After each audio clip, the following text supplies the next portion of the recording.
नमस्कार।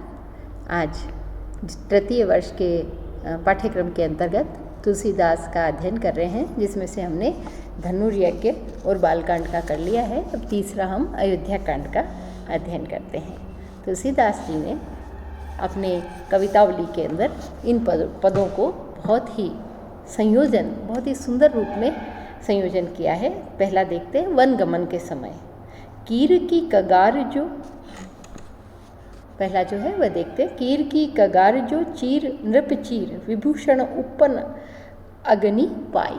जिस प्रकार से तोता अपने पंखों को एक पल में छोड़ देता है, पक्षी जैसे क्या करते हैं, अपने पंखों को जब पुराने हो जाते हैं तो एक पल में त्याग कर देते हैं, ठीक उसी प्रकार से किसी भी प्रकार का मोह न करते हुए राजा राम ने अपने जितने भी राजसी वस्त्र थे उनको छोड़ दिया, और आभूषण थे और जितनी भी उपमाएँ थी वो सभी एक पल में त्याग कर दी।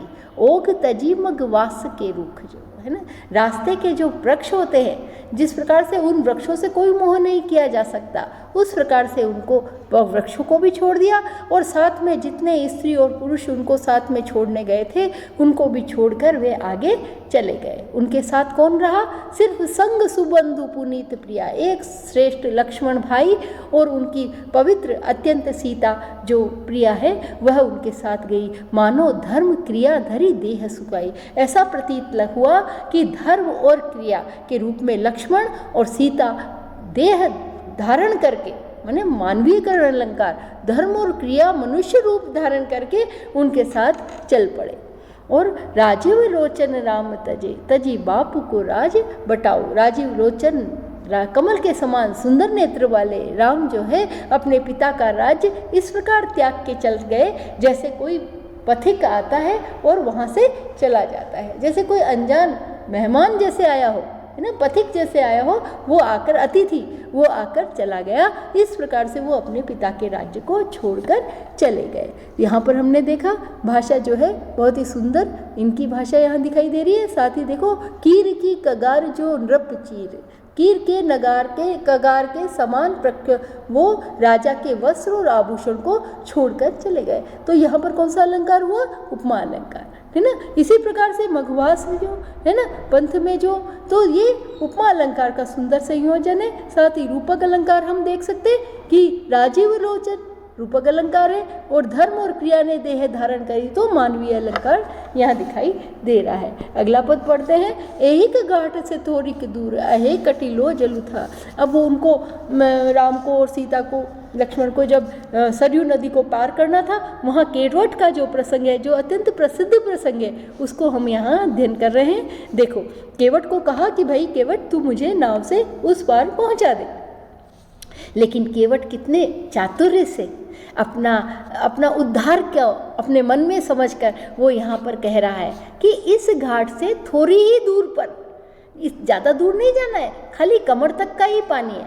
लो जलू था दिखाई, जो मैं आगे आगे चल के आपको इस पानी की गहराई बता रहा हूँ, और आप जो है इसको नदी को पार कर लो।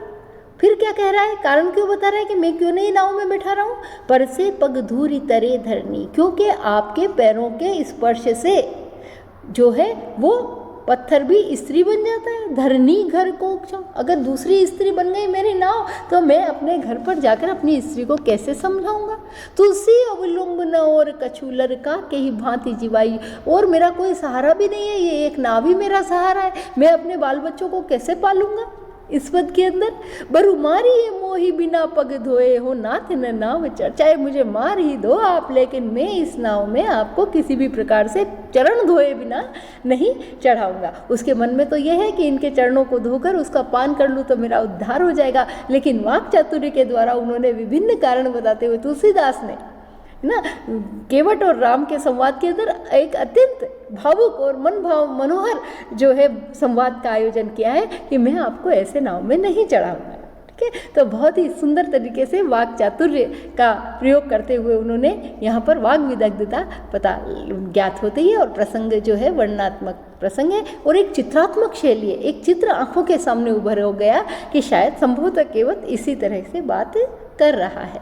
अगला पद देखें, रावरे दोष न पायन को। हे प्रभु, आपके पैरों का कोई दोष नहीं है, ये तो आपके पैर का प्रभाव है, पैर की धूल का प्रभाव है। जो आपने अहिल्या जैसा उद्धार किया, पत्थर को छुआ और वो स्त्री बन गई, तो इसमें आपका कोई दोष नहीं है, ये तो आपके चरणों की धूल का प्रभाव है। तो पाहन ते बन बाहन काट लो। जब पत्थर ही स्त्री बन गया तो ये मेरी जो नाव है ये तो बेचारी काठ की बनी हुई है, लकड़ों की बनी हुई है, और कई सालों से पानी के अंदर पड़ी है, जल खा ही रही है, पानी के अंदर पड़ी है तो और भी ज़्यादा कमज़ोर हो गई है, तो ये तो 1 मिनट में बन जाएगी। पावन पाए पखारी के पाँव चढ़ाई, मैं तो आपको पैर चढ़ा पखार के प्रक्षालन करके पैरों को धोकर ही नाव में चढ़ाऊंगा। आयसु होत कहा है, आप चाहे कुछ भी कहे। तुलसी सुनी केवट के बर वेन हंसे प्रभु जानकी ओर। तुलसीदास जी कह रहे हैं कि केवट के सुंदर वचन को सुनकर प्रभु हंसने लगे, क्योंकि उन्हें भी उसका मंतव्य ध्यान में था कि ये अपना उद्धार चाह रहा है, इसलिए वो जानकी की तरफ देखकर हंसने लगे। और इस प्रकार से इस पद के अंदर भी वही वाक् चातुर्य और चित्रात्मक भाषा है ना, हास्य का सुंदर संचार इस पद के अंदर हमें दिखाई दे रहा है। अगला पद देखते हैं, पुरसे निकसे रघुवीर वधु धरि धीर दये मग में डरदु। उस नगर से राम जो है और सीता जो है रघुवीर वधु यानी राम की पत्नी सीता थोड़ी ही दूर चली थी। धरि धीर दये मग में डरदु, 2 ही पग आगे चल के चले थे। झलकी बनी कान और उनको पसीना आ गया। पुट सूख गए मधुराधर दो, और दोनों होठ जो मधुर होठ है वो भी सूखने लगे, अर्थात वो तो कभी चली ही नहीं थी। इस प्रकार से जैसे ही चली वैसे ही वो एकदम सूख गई, वहाँ पसीना आ गया। तो फिर बूझती है चलनो अब, फिर वो अचानक से पूछती है राम से कि पर्णकुटी हम कहाँ बनाएंगे, कितनी दूर हमें और चलना है, पर्णकुटी करी है वो कितनी। तो लखी तिये के लखी आतुर पिए की अखियाँ अति चारु चली जल। स्त्री अपनी पत्नी की ये आतुरता देखकर राम की आंखें भी पानी से आंसू से भीग गई कि ये सीता कितनी कोमल है और इतने कठिन रास्ते पर कैसे चलेगी। तो उनकी आंखें भी जल से करुण रस का संचार अंत में हो रहा है। और इस प्रकार से सीता के जो मनोहरता का उनकी थकान को भी किस प्रकार से वाक्य बनाकर मनोहरता के रूप में उन्होंने तुलसीदास जी ने व्यक्त किया है, ये इस पद में हमें दिखाई दे रहा है। अगला देखते हैं 12वां पद, जल को गए लखन। अचानक बीच के अंदर पानी की प्यास लगी तो लक्ष्मण को पानी लेने के लिए भेजा। लरिका परिखो, उन्होंने देखा कि अब इनको परख लेते हैं, भाई ये पानी लेकर आएगा नहीं। फिर छाया घरी के हैं ठवाड़े जो, उन्होंने कहा कि अब हम थोड़ी सी इस छाया के अंदर बैठ जाते हैं। पोछी पसेऊ ब्यारी करो, उसने अपना पसीना पोछा और थोड़ी हवा करने लगी। और पाए पखारी हो भू भूरी ठाड़े, और अपने पैरों को धोने लगी, साफ धूल मिटाने लगी। और भू भूरी कांटे जो कांटे लगे हुए होते हैं ना, जो भरभूटिया कहते हैं अपने लोक भाषा के अंदर, तो वो जो है वो अपने पैरों के कपड़ों में से नीचे निकालने लगी। तुलसी रघुवीर प्रियाश्रम जाने के, तुलसीदास जी कह रहे हैं कि इस प्रकार से सीता का करना देखकर रघुवीर जो है वो अपने मन में समझ गए कि ये थक गई हैं सीता जी, इसीलिए बेटी विलंब बलो काठी, तो वो चुपचाप बैठ गए और कांटा निकालने का अभिनय करने लगे, है ना। तो यहाँ ब की आवृत्ति से देखो कितना सुंदर जो है अनुप्रासिक सौंदर्य बन पड़ा है। बैठी विलंब लो कंटक काढ़े, थोड़ी देर लगाई उन्होंने ज़्यादा कि थोड़ा और आराम कर ले और अपना कांटा निकालने लगे। जानकी नाहको ने लखे, सीता जी भी आंखों ही आंखों में मन ही मन राम के इस स्नेह को पहचान गई और पुलकोतन उनको वो मन में एक हल्प प्रसन्न भी हुई और बड़ी विलोचन और उनकी आंखों में भी आंसू बह गए। तो देखिए हमारे भारतीय परंपरा मर्यादा का कितना सुंदर जो है पति पत्नी का प्रेम, वहाँ जो सीता जी की आंखों में आंसू आ गए और यहाँ पर राम की आंखों में आंसू आ गए।